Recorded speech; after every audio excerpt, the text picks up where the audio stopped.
नमस्कार साथियों, स्वागत है आप सभी का अंकित इंस्पायर्स इंडिया पर। मैं हूं अंकित अवस्थी। आप है मेरे साथ में एक ऐसी ऐतिहासिक यात्रा का जिक्र करने के लिए जिसका इंतजार हमें नहीं पूरी दुनिया को है।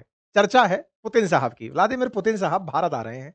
दिसंबर के प्रथम सप्ताह में ही भारत पधार रहे हैं। ऐसे में इनका आगमन हमारे लिए तो बहुत अच्छी बात है, लेकिन हमारे लिए जितनी अच्छी है उससे ज्यादा कई और देशों के लिए चिंता का विषय है।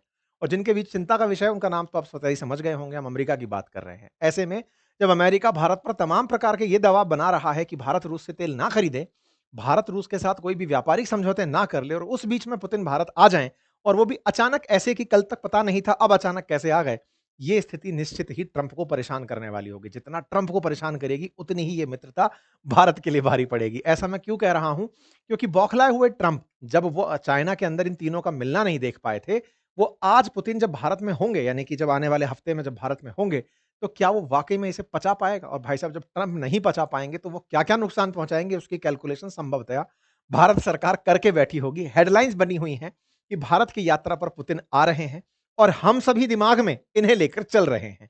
ऐसे में तब और ज़्यादा महत्वपूर्ण हो जाती है ये बात जब पुतिन भारत आएँ और वो भारत के साथ कोई डील ना करें। ऐसा संभव नहीं लगता। ट्रेड डील के नाम पर हम तेल खरीदना बंद कर दिए, तो भारत ने निश्चित ही उनको कोई ना कोई काउंटर ऑफर ज़रूर दिया होगा, तभी पुतिन यहां आ रहे होंगे। क्योंकि भारत की तरफ से लगातार हमारे एनएसए, हमारे विदेश मंत्री, हमारे प्रधानमंत्री सब रूस जाकर उनको इनवाइट कर चुके हैं, उनसे पर्सनली मिल चुके हैं कि आप हमारे देश जरूर आइए। ऐसे में पुतिन अगर आते हैं तो क्या वो तेल की जगह कोई दूसरा काउंटर ऑफर भारत को दे जाते हैं? सबसे ज्यादा जो चर्चा है वो सुखोई 57 की है, क्योंकि ट्रंप अपना F-35 भारत को बेचना चाह रहे थे। भारत ने वो तो दरकिनार कर दिया। ऐसे में जब भारत ने अभी मिग को अपनी बेड़े से बाहर किया है, उस समय क्या रूसी सुखोई भारत के बेड़ों का हिस्सा बन सकता है? ये बड़ी बात होगी मेरे प्यारे साथियों। 2022 से जब से यूक्रेन जंग शुरू हुई है, पुतिन की भारत यात्रा नहीं हुई है। आखिरी बार वो वर्ष 2021 में आए थे, और जब 2021 में वो आए थे, उसके बाद से 22, 23, 24 ये 3 वो साल निकले जिस समय उनका भारत आगमन नहीं हुआ। अभी भारत आगमन की कहानी क्या है, इसको भी मैं थोड़ा-सा बता देता हूँ।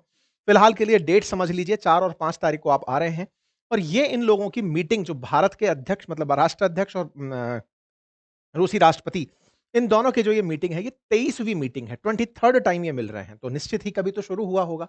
शुरू हुआ था वर्ष 2000 से, और तब से लेकर ये तय हुआ था कि हर साल मिलेंगे, और हर साल मिलने की शुरुआत में एक साल आप इस देश में मिलेंगे और अगली साल आप हमारे देश में मिलेंगे, यानी कि एक बार भारत में और एक बार रूस में मुलाकात होगी। 2024 की जो मुलाकात है, भारत के प्रधानमंत्री रूस में जाके करके आए थे, और 2025 की मुलाकात करने के लिए वो यहाँ आ रहे हैं। 2 देशों की ये आपस में जो एनुअल मीटिंग का जो सिद्धांत है, ये 2000 से चला आ रहा है, और तब से हर साल हम लोग इसी तरह से मिलते आ रहे हैं। ये जो मीटिंग है, ये बहुत ज़्यादा इम्पोर्टेंस रखती है भारत और रूस के संबंधों में। ये वो शुरुआती दिन है जब ये पहली बार 2000 में आए थे। आप उस समय देख सकते हैं, उस समय पर इनका इस तरह से भव्य स्वागत हुआ था। उस समय से लेकर अब तक इनकी तमाम यात्राएँ जो हैं, वो इस फ्रेम में हमने डाली हैं। लेकिन फिलहाल के लिए आप केवल ये समझिए कि इस यात्रा के मायने बहुत हैं। ये यात्रा ऐसे समय पर हो रही है कि जब 2021 में पुतिन आखिरी बार भारत आए थे, 2022 में जैसे ही शुरू हुआ था रशिया-यूक्रेन युद्ध, भारत रूस की यात्रा पर नहीं गया था, और 23 में पुतिन को भारत आना था, वो नहीं आए थे। तो 22 और 23 रुक गया था। 24 में भारत के प्रधानमंत्री जब गए, तब अमेरिका को बड़ा धक्का लगा था, क्योंकि अमेरिका ये मानने लगा था कि यूक्रेन युद्ध के शुरू होने पर भारत संभवतया अमेरिकी खेमे में शामिल हो गया है, और भारत अमेरिका की तरह सोचने लगा है कि हमें यूक्रेन के खिलाफ काम करने वालों से नहीं मिलना है। भारत ने जब 22 में मुलाकात पुतिन से नहीं की, और जिसने की वो फिलहाल जेल में बैठा हुआ है, मैं इमरान खान की बात कर रहा हूं। इमरान खान निकल कर भाग कर गए थे रूस मिलने के लिए कि सर हम आपके साथ हैं। मतलब वो तो ऐसे हुआ था कि 22 में युद्ध शुरू होने वाला है, एक दिन पहले पुतिन के साथ में इमरान खान बैठे थे, और जो हुआ वो आपके सामने है। खैर, इस तरह से भारत ने उस साल जब अवॉइड किया था, तब अमेरिका ये समझने लगा था कि भारत अब रूसी खेमे से अलग हट रहा है, और अब वो अमेरिका के साथ आ रहा है। बाइडेन ने इस बात का खूब आनंद भी लिया था।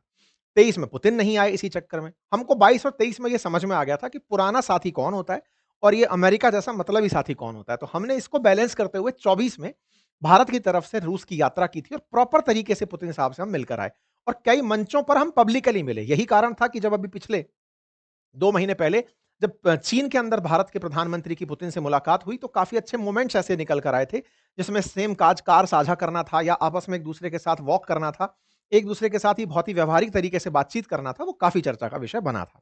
खैर, फिलहाल के लिए रशिया-यूक्रेन युद्ध अभी भी नहीं रुका है, और ऐसे में इनके ऊपर तमाम प्रकार के अंतर्राष्ट्रीय प्रतिबंध हैं, और इन्हीं अंतर्राष्ट्रीय प्रतिबंधों के बीच में इनका भारत आना, ये बड़ी खबर बनता है। क्योंकि अमेरिका बार-बार इनको आइसोलेट करने की कहता आया था कि हमने 2022 में इनको आइसोलेट कर दिया। भारत जब नहीं गया, यानी कि भारत के प्रधानमंत्री जब यात्रा पर नहीं गए, तो इन्हें लगने लगा था कि हमने तो उन्हें प्रॉपर तरीके से आइसोलेट कर दिया है। लेकिन पुतिन को जब पता चला कि बाइडेन ये चालाकी चल रहे हैं कि पुतिन कहीं ना जाएँ, क्योंकि आईसीसी का फैसला आ रखा है इनके खिलाफ, दुनिया इनके आने से डर रही है कि कहीं अमेरिका नाराज ना हो जाए। पुतिन ने खुद ही 2024 में अपना हवाई जहाज बाहर निकाला, दुनिया के कई देशों की यात्रा कर डाली कि ये पकड़ो, तुमको जहां लगता है मैं अपने लोगों से मिलने चला जाऊंगा। और उन्हीं मुलाकातों में भारत के प्रधानमंत्री से भी इनकी मुलाकातें हुई थी। भारत के प्रधानमंत्री 2024 में जब रूस गए थे तो उसकी मुलाकात थी। कजान के अंदर जो ब्रिक्स की बैठक हुई थी उसमें इनकी मुलाकात सामने आई थी। दिसंबर 2024 में फिर आपके सामने मुलाकात निकल कर आई थी। मई 2025 में फिर मुलाकात सामने निकल कर आई थी। तमाम वो मुलाकातें होती रही जो अमेरिका को रास नहीं आई। अमेरिका ये जानता है कि भारत और रूस पुराने स्ट्रेटेजिक अलाइज हैं, यानी कि ये वो लोग हैं जो हमेशा अमेरिका के खिलाफ एक हो जाते हैं। और जब जब एक होते हैं, अमेरिका बस इसी दोस्ती को तोड़ना चाहता है। उसके लिए उसके पास थॉट ये है कि भारत डिफेंस इक्विपमेंट के लिए रूस पर निर्भरता बंद कर दे। पहले तक डिफेंस से इनको दिक्कत होती थी, लेकिन भारत ने तेल खरीदना शुरू कर दिया था, तो अमेरिका के लिए तेल एक मुसीबत बन गई थी। 2022 से पहले तक भारत और रूस के जो संबंध थे उस पर अमेरिका डिफेंस इक्विपमेंट पर चिढ़ा रहता था कि आप वहां से डिफेंस के इक्विपमेंट क्यों खरीद रहे हैं। जैसे 2008 में 18 में जब हम लोगों ने इनसे S-400 खरीदा था रूस वालों से, उस समय पर अमेरिका इस बात पर चिढ़ गया था कि $5.5 बिलियन का आप सामान खरीद लिए S-400, हमसे ही ले लेते, हम दे देते आपको, पैट्रियट सिस्टम दे देते, आप उसका यूज कर लेते। भारत ने कहा हमारा रिलायबल और ट्रस्टेबल पार्टनर है रूस, और पार्टनर होने का मतलब यह है कि वो टेक्नोलॉजी ट्रांसफर में हमारे साथ कोताही नहीं बरतता, और जब भी हमारे ऊपर मुसीबत आएगी वो खड़ा रहेगा, आप उस समय नहीं होंगे। और ये बात सच भी है। अमेरिका ने जो भी डिफेंस डील अब तक हमको दी है, जैसे P-8I हमारे पास पॉइजन इनका एक ड्रोन आया हुआ है, हमारे उसके अंदर सैटेलाइट सिस्टम, जो उसके अंदर रडार सिस्टम लगे हैं, मिसाइल सिस्टम लगे हैं, हम उन्हें अपडेट नहीं कर सकते। हम उनके लिए उनके ऊपर निर्भर हैं, अमेरिकियों के ऊपर। ऐसे ही ग्लोब मास्टर हमारे पास है। अगर ग्लोब मास्टर में कोई भी चेंज करना है तो अमेरिका से होकर आएगा। ऐसे ही मिराज 2000 हमारे पास फ्रांसीसियों का हुआ करता था। कारगिल युद्ध में बढ़िया काम किया था, लेकिन उसको हम अपग्रेड करना चाहते थे। लेकिन साहब फ्रांसीसियों ने हमें टेक्नोलॉजी ट्रांसफर ही नहीं किया। भारत ने टेक्नोलॉजी मांगी तो उन्होंने पैसे अनाप शनाप मांग लिए, 10-15 हजार करोड़ रुपए मांग लिए। फाइनली जाकर 9500 करोड़ रुपए में भारत की फ्रांस से डील हुई कि चलो कोई बात नहीं, टेक्नोलॉजी दो, इसको हम अपडेट करना चाहते हैं, इसके अंदर रडार डालना चाहते हैं, इसके अंदर हम मिसाइलें डालना चाहते हैं। आपने देखा होगा ना, पिछली बार भी जब हमने फ्रांस से राफेल खरीदे थे, राफेल की जो कीमत थी बाजार में वो 700-800 करोड़ की थी, लेकिन भारत ने खरीदा था उसे बहुत महंगी कीमतों पर। कारण हम हमेशा अब टेक्नोलॉजी के साथ-साथ इंटीग्रेट करना चाहते हैं कि भाई इसमें अगर कुछ चेंजेस करने हुए तो उसकी परमिशन हमें दो। अदरवाइज ये देश क्या करते हैं, माल बेच करके सर्विस कराने खुद के पास मंगाते हैं। आप सोचकर देखो कि ग्लोब मास्टर जैसा जो ब्लैक बॉक्स है ना, वो हम अपने पास ओपन नहीं कर सकते। तो अमेरिका हुआ, यूरोपियन देश हुए, ये टेक्नोलॉजी ट्रांसफर को लेकर के बहुत ही वो रहते हैं कि भाई हम इसको नहीं ट्रांसफर करेंगे। वहीं दूसरी तरफ रूस जो है वो हमारे साथ में हमेशा टेक्नोलॉजी ट्रांसफर करता आया है। हम मिग को खुद से ही अपडेट करते हुए इतना टाइट कर दिए थे कि F-16 को पाकिस्तान के साथ जब लड़ाई हुई थी तब पछाड़ दिया था अभिनंदन ने। कहने का मतलब ये है कि भारत और रूस के बीच में विश्वास बहुत है एक दूसरे के ऊपर, और जो विश्वास है उसी के चलते उसने हमारे साथ ब्रह्मोस की टेक्नोलॉजी ट्रांसफर की थी, जो दुनिया के लिए इस समय सबसे फास्टेस्ट क्रूज में से एक मिसाइल बनी हुई है। तो रूस का भारत के प्रति जो विश्वास है, उसी विश्वास बहाली में अब जब ये फिर से आ रहे हैं तो अमेरिकियों को डर ये है कि भाई कहीं आते आते ये हमारे पास में F-35 का मौका ना छीन ले जाए, क्योंकि अमेरिका F-35 बेचना चाहता था भारत को, जो उसने अभी सऊदी अरब को बेचा है। भारत को उसके स्थान पर सुखोई 57 देने की तैयारी कर रहा है रूस। कह रहा है कि इनसे बढ़िया हमारा फाइटर जेट है, सस्ते दामों पर देंगे, टेक्नोलॉजी ट्रांसफर करके और देंगे, ताकि तुम जब कुछ करना चाहो तो कर लेना। तो लग यही रहा है कि जब पुतिन यहां आएंगे तो भले ही भारत ने तेल खरीदना बंद कर दिया हो, भारत उन्हें खुश करने के लिए हो सकता है सुखोई 57 एग्री कर जाए। वो एग्री करते ये आदमी बहक जाएगा, तय है। ये पहले 50% लगान हम पर लगा के बैठा हुआ है, ये फिर और लगाएगा। आपको मैं याद दिला दूं कि ये काम होने के पीछे असल मायने में जो डाउट लग रहा है वो क्या है। ऐसा नहीं है कि जब अमेरिका हम पर बार-बार रशिया यूक्रेन युद्ध के नाम पर तेल खरीदने का जब दबाव बना रहा है, उस समय हमारे जब एनएसए वहां जाकर मिलकर इनको इनवाइट करके आते हैं, आपने मुलाकातें देखी होंगी, हमारे विदेश मंत्री जब इनवाइट करके आते हैं, जब डोभाल साहब मिलकर आए, ये लोग बात क्या करके आते होंगे? कुछ तो ऐसा कह के आते होंगे ना, भाई तुम तेल खरीदना बंद कर दोगे, फिर मैं आऊं क्यों? भाई एक बात सोचने की है कि रूस के राष्ट्रपति पुतिन की यात्रा दुनिया भर में कवर होती है। मतलब ये वो सेलिब्रिटी हैं जिनका भारत आना ऐसे समय पर जब पूरी दुनिया इंतजार कर रही हो, इस समय बहुत मायने रखता है। आप केवल हाय हेलो करने तो नहीं आओगे। इन लोगों ने कुछ तो उनको कहा होगा कि सर आप आओ और हम आपसे तेल भी नहीं खरीदेंगे। क्यों? क्योंकि अमेरिका से हम डरते हैं। तो ऐसे में मतलब ये तो समझने वाली बात है ना, ये हमसे ज़्यादा बुद्धिमान लोग बाग हैं। कुछ तो सोच के ऐसा बैठे होंगे, जो पुतिन को समझा के रखे होंगे कि सर देखो, अमेरिकी दबाव फिलहाल क्रूड ऑयल पर है, मानते हो? बोले हाँ। हम तो वो आपसे पहले भी नहीं खरीदते थे। 2021 से पहले हम कहाँ खरीदते थे? बाद में खरीदने लगे क्योंकि सस्ता पड़ने लगा। लेकिन हम आपको उससे अच्छा ऑफर देते हैं ना, जितना तेल खरीदते हैं उससे ज्यादा हम आपसे फाइटर जेट खरीद लेंगे। हमें जरूरत भी है इस समय, आप उसके लिए आइए, मुझे ऐसा लगता है। दूसरा, भारत ने 2018 में जो इनसे 5 S-400 खरीदे थे, उसमें से अभी तक 3 ही आए हैं, 2 आने बाकी हैं। 25-26 में उनका आना इंतजार में है। ऐसे में कहीं रूस के साथ हमारी वो डील अटकी ना रह जाए, वो भी हमारा एक मेजर इशू है। तो भारत ने जब-जब इनके साथ में मुलाकातें की हैं, अभी थोड़े दिन पहले ही नवंबर 18 को जाकर के हमारे विदेश मंत्री मिल करके आए हैं यहां पर, पुतिन साहब के साथ। अब जब विदेश मंत्री मिलकर आए हैं, यार जो बातें हुई होंगी वो 4-5 दिसंबर को खुलकर आएंगी। और जैसे ही खुलकर आएंगी ना, तो ट्रंप का जो रिएक्शन होगा वो देखने वाला होगा। हो सकता है वो 8 की जगह 9 फाइटर जेट गिराए थे पाकिस्तान ने, ये कहना शुरू कर दे। ये मुलाकातें बहुत मायने रखती हैं। ऐसे ही मुलाकातें नहीं होती। डोभाल साहब मिल रहे हैं, पीएम साहब मिल रहे हैं, जयशंकर साहब मिल रहे हैं और कह के आ रहे हैं तेल नहीं खरीदेंगे हम आपसे। तो सामने वाला कह रहा भाई पर मैं आऊं क्यों? तो कुल मिलाकर के S-400 सुखोई 57 की बात हो सकती है। ऐसा फिलहाल के लिए हेडलाइंस में चल रहा है। ऐसे में जब क्रूड ऑयल डील के ऊपर खतरा मंडरा रहा हो, तो S-400 और F-57 हो तो सुखोई 57, ये फाइटर जेट बहुत ही करामाती माना जाता है। कहा जाता है कि ये दुनिया के अंदर जो 5th जनरेशन फाइटर जेट्स हैं, उनमें अमेरिका F-35 को बढ़ा चढ़ा के बताता है। सुखोई 57 उससे भी तगड़ा फाइटर जेट है, सस्ते दामों में है, हल्का फाइटर जेट है और ये बहुत ही उन्नत किस्म के अंदर कंसीडर किया जाता है। देखो, डिफेंस टेक्नोलॉजी में रूस का वाकई में कोई सानी नहीं है। प्रैक्टिकली उसने ट्राई करके दुनिया को दिखाया है। आज यूक्रेन के सामने जब रूस खड़ा हुआ है, दुनिया के सारे देश, मतलब अमेरिका और अमेरिका के समर्थक जितने भी देश हैं, उनमें से किसी की आज तक यह हिम्मत क्यों नहीं हुई कि वो रूस के ऊपर हमला करने की यूक्रेन को इजाजत दे दें। मतलब इससे ही केवल अंदाजा समझ जाइए, ट्रंप जैसा इतना सनकी आदमी, जिसे ये पता है कि वो टैरिफ लगा देगा, ये कर देगा, उसने आज तक यूक्रेन को लॉन्ग रेंज मिसाइल क्यों नहीं दी? यूक्रेन को वो मिसाइल क्यों नहीं दी जिससे उठा करके सेंट पीटर्सबर्ग के अंदर या मास्को के अंदर गोला चलाया जा सके? है सोचने की बात। रीजन सिंपल है, इनका ये कारनामा, इनके ये करतब, क्योंकि ये जानते हैं कि इनके लिए यूक्रेन रूस वालों के लिए तो केवल एक डेमो है। उन्होंने इतना असला बनाया हुआ है, दुनिया में दूसरा सबसे ज्यादा परमाणु बम अगर बना के रखा है तो वो रूस है। विज्ञान में इंटरनेशनल स्पेस स्टेशन में ले जाकर जो बिठाया हुआ है वो रूस है। अमेरिकियों को भी रूस में छोड़ने वाला जो रॉकेट हुआ करता था वो रूसी हुआ करता था। तो रूस वाले टेक्नोलॉजी में बहुत आगे हैं।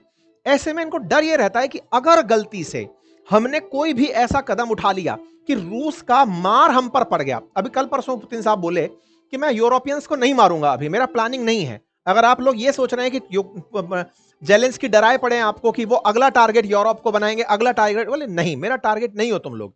मेरा इसके साथ है कि यूएसएसआर का एकीकरण हो। मतलब वो इंटरनली ये सोचते हैं कि पुराना वाला सोवियत रूस वापस आए जो टूटकर 15 देशों में बढ़ गया था। तो रूस यूक्रेन के साथ में वो वाला एंगल सोचता है। लेकिन सोचने वाली बात है कि अमेरिका आज तक या दुनिया का कोई भी देश यूक्रेन को लॉन्ग रेंज मिसाइल क्यों नहीं दिया? बार बार उसको क्या देते हैं ये लोग कि तुम्हारी आत्मरक्षा तो कर लो, लेकिन हमला नहीं करोगे। हमला नहीं करोगे तो मतलब समझ रहे हो आप, ये डर है। डर है कि कहीं वो हम पर हमला ना कर दे। रूस बार बार सबको धमका के यही चलता है कि हम पर अगर कोई हमला हुआ, खतरे में काउंट किया जाएगा। तो ऐसे में भारत के साथ में अगर सुखोई 57 आया और टेक्नोलॉजी ट्रांसफर हुआ, तो ये उसकी दम का नजारा होगा जो रूसी वाले लोग अपने अंदर दम लेके बैठते हैं कि हाँ भाई चलो, भारत के पास भी अब वही टेक्नोलॉजी है और टेक्नोलॉजी ट्रांसफर है। ठीक है, तो भारत के लिए ये अपने आप में एक बहुत ही बढ़िया दिन हो सकता है।